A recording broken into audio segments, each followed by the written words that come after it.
Oui, le plaisir est pour moi de vous savoir, très nombreux à nous suivre partout dans le monde entier, à travers CL News TV, mon pépé Asika de Christelle Arose, Mamouliranum de la presse congolaise, que je dis un grand merci Naba Internet, Biso toujours de partout dans le monde entier, Karandeto, Laxabino, Toza Bongo na clinique Ngaliema, Esika Bachaki, Esika artiste Nabino Nene Mundweri Azalaki Awa, maladie Tungisaki, mais comme je vous rappelle bien que Autikotika Biso, vraiment, Mundweri n'est plus avec vous, chers internautes, au Bolanda Biso, partout dans le monde entier. Nabi que Mundweri Salabino plaisir à trop, mais et tout ça là vraiment pas si mingi na motema de tozo Sabino Siko à Koufi, moyen talaka morgue moyen que ba image na quantité tellement que les gens makas tozu moi image mon muké mais to guten pe na président Loulé, tout ça ne mange Loulé. Bonjour maman. Bonne santé. Par la grâce de Dieu ça va, tout va bien, mais sauf que nous sommes éprouvés encore de plus. Nous venons de perdre ce qu'on appelle un monument. Un monument, vraiment, c'est un monument, il y a théâtre populaire congolais, il n'est plus, il était malade, mais au moment où nous parlons, quand nous sali annonce ça, il n'est plus. Qu'est-ce qui s'est fait encore? Parce que votre papa qui a bien, c'est un rumeur, mais au confirmé, sauf vraiment qu'il y a tiki. Non, il était malade, tu vois. Moni mboka na biso, babumaka batu trop, basekusaka batu pe mingi, mais au moment où nous parlons, le président Mundweri n'est plus. Baouto tient na morgue, à Koufi. Cette fois-ci déjà, le temps que biso mo ba collègue tout ça qu'on annonçait tous c'est ba téléspectateurs. Là bande qu'on a biso que le président Mundweri n'est plus, il vient nous quitter. Aoutaki Koko Falon à 14h. Bon, sa famille était ici avec Vegaou na ba misusu. Et du coup, tout ça peine un collègue Nabiso, un caméraman, un réalisateur, Eric Wela, il travaille ici dans Ngalema.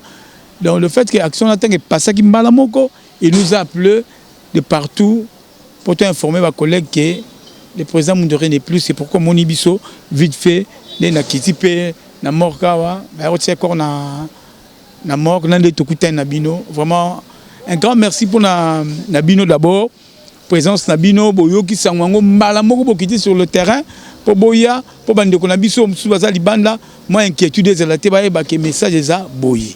Message ça boyi. À Koufi nani, quel est vraiment tungi c'est que zo moment temps et belé to yo quelqu'un azaki vraiment na comment et suivre vraiment temps et belé depuis ay en Angali. Effectivement, à Koufi à Beli, moi je ne peux pas entrer en profondeur na yebake à Koufi na nini, à Salaki nini. Et Zanini. Tu vois des histoires pareilles. Moutaroussa la diagnostic à Nengwa, c'était le médecin. Na interview à Nengwa, c'est lui qui doit répondre. Ou bien celle qui peut répondre. Dans un mieux placé, c'était sa femme. Na ba partenaire bazar qui n'est de prendre ba vieux gaou, hein, ba vieux fouka. Hein. Bon, nous on savait bien que le président Mundweri est malade. On lui a transféré dans Ngaliema. Et aujourd'hui, tout un message qui est à Koufi. On venait souvent lui rendre visite, mais son état. Déjà. Mais son état n'était pas bien. Il ne parlait pas, il disait rien dire. Quand il lui appelait, Mundweri, on a fait un Taliban. En fait, on n'avait pas cette idée-là. Personne a coquité en Zobeli Sandeko. On a que Ndeko a Koufa. Mais tout le monde, on était là, nous étions en train de prier pour lui. Nzamba a biso faveur que le président Mundweri Bima. Et il y a même des gens qui ont dépensé, qui ont contribué pour nous refuter. Et puis, comment Nangalema ça coûte. Bon, mais qu'est-ce qu'on peut faire? Le maître d'état des circonstances, de voir Nessalami, Yemoko Ape Saremoko Azouaka. Bon, il a pris le président Mundweri, père son âme, je ne sais pas quoi encore dire, mais. Ça choque, ça fait mal, ça fait mal, les apassis. Et c'est le moment maintenant, tu vois, début de l'objet, sensibilisons-nous, mettons-nous debout pour chercher le nécessaire, tout ça l'effort, tout le monde, mais il y a des gens qui parlaient de n'importe quoi, comme ça, discuter.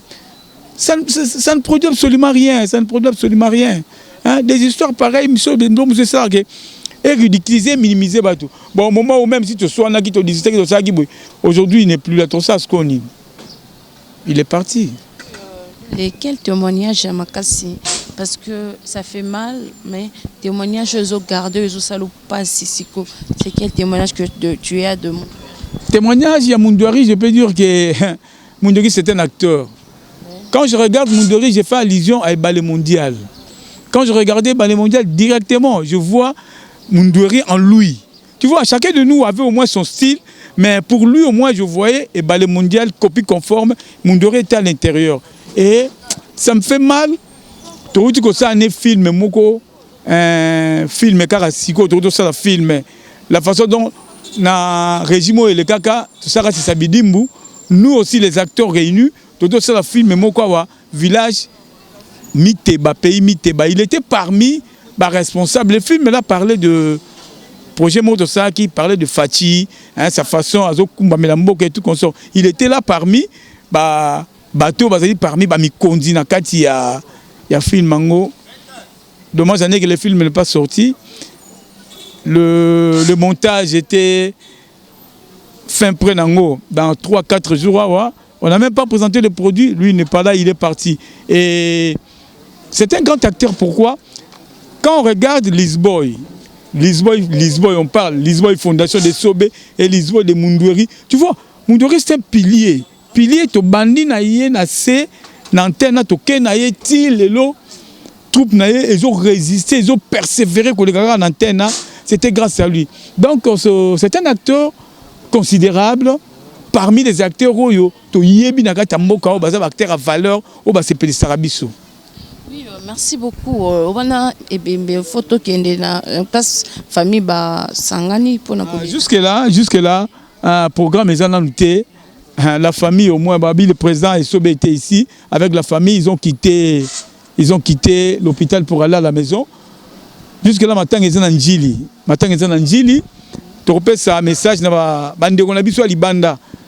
Tu mets ça, s'il y a un problème, tu informes, bino, tu peux pas besoin de biso. Maintenant, ils sont en Njili. Nous venons de perdre Mundweri. Maintenant, ils sont en Njili. Mais c'est là qu'on soutenir biso.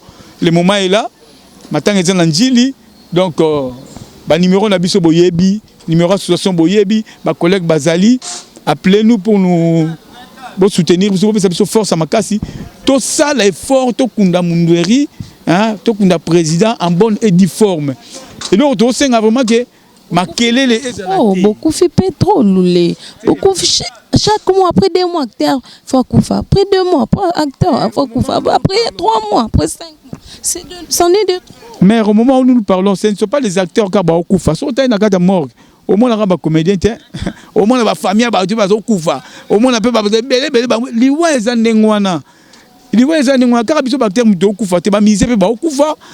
ont coupé. Mais le problème est que to telemela ki pour ma liwaya sous na porte na biso te me eye lisusu to za banzambe te mokeli ya nyonso ye moko azaka likolo le maître de temps des circonstances soka lobi net pe na lo babo so pe lobi ke to sisi na micro na kepe na beti baku na koi na kufi na ko kende e lo ba su ne ba to chaka nyonso na maboko nzambe liwaya apes abondo mitema na biso apesa biso force wana to za la inu pour na kolela Mundweri malamu pe ko kundaye malamu. Merci beaucoup. Merci beaucoup. Comme je vous dis, ça fait très mal. Internet partout dans le monde entier. Le président Mundweri. Le président Mundweri a CP Saki Biso na ba film na ba spectacle na kitoko makasi. Donc merci Nabino Nyonso, restez branchés toujours sur CL News TV. Borozanga te ko ba news Nyonso. Mundweri c'était un acteur oyo abeli mingi depuis kota qui commence sans suite pas si vraiment na motema na ba congolais o bazana awana Kinshasa pe libanda ya mboka na biso bazolela Mundweri yezo sala biso pasi ça vraiment pasi ya koleka nzambe vraiment abondisa mitema ya famille Mobimba Mundweri biso PCL News TV to pesi mes condoléances na famille Mundweri na famille na mwasi na epe lisusu parce que ba rumeur kande bimaka pourquoi ils allaient à rumeur et bimi au moins en fait de compte mutango pas koufi ça fait vraiment très mal. Ça fait très mal. Tous les la kaka, le vieux Mundweri, tous les la famille à théâtre nyonso, les la et donc passe à mon thème. Nzamba bondisa mitema na biso, nzamba za na biso, nzamba consoler sous biso. Merci à toi Golon Mayala, to ba ki to vite fait to kuta na président Lule to comme neti on a morgue, to za bon yangalema donc vous a toujours branché sur CL News TV et bon ça dessus te pour naka besoin d'informations et que c'est Sabino partout dans le monde. Restez branchés, on se retrouve à la prochaine numéro de notre émission et à la prochaine programme. Bye bye.